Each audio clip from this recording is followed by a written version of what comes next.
Shaq got some good points.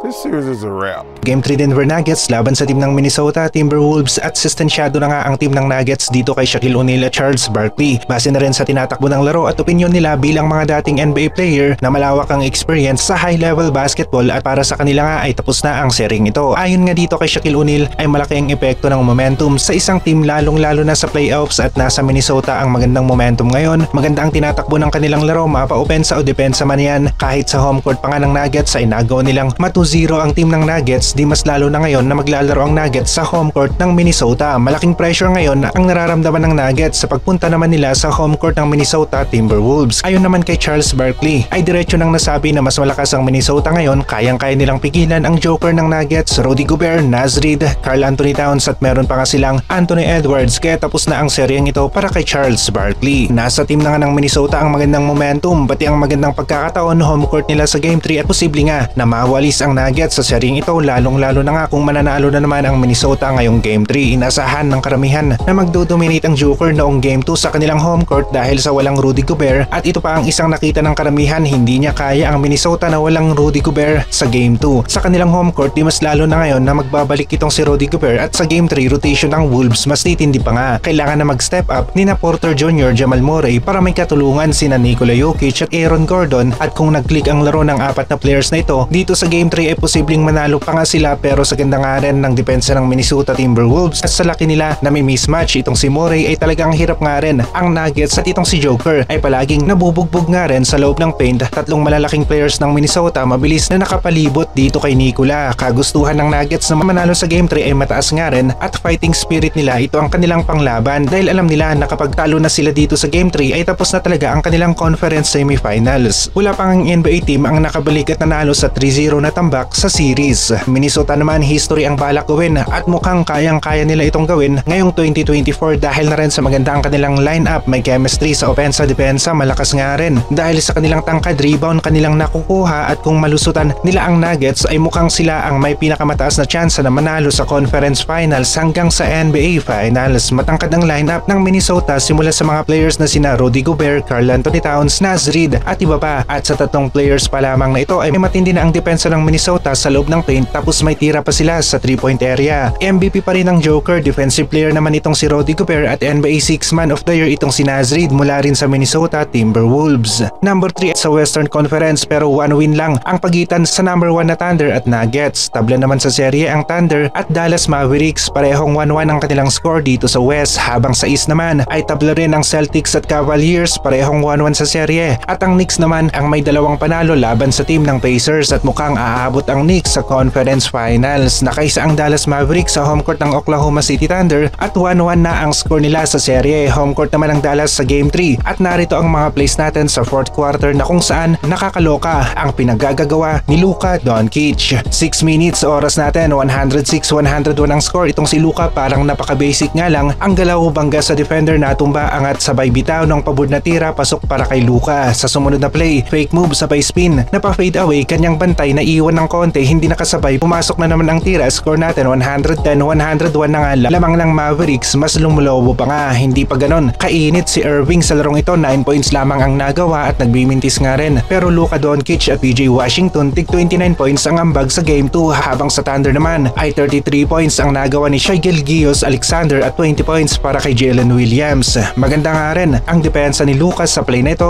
tira ni Chet, kanyang nabigyan ng defensive pressure, mintis ang tira. Sa Dallas Mavericks na ngayon ang bola, siya'y tumira ng 3, pasok ang tira, OKC tumutok ka pa nga sa mga oras na ito ng laro. Score natin 112-104, pasok na naman ang opensa ng Thunder sa play na ito, muntikan pa nga silang makahabol pero Dallas Mavericks nakatira ng 3, 11 na ang lamang. OKC napatulalan na lamang, akala nila si Luka ang titira, iniwan nilang open ang isang player ng Dallas, kaya ayon pasok ang 3, libreng libre. Papaubos na ang oras at nakakastil pa nga ang Dallas Mavericks. 119-110 ang final score natin, 1-1 naman sa serye. Itutuloy natin ang larong ito sa home court naman ng Dallas Mavericks para sa Game 3.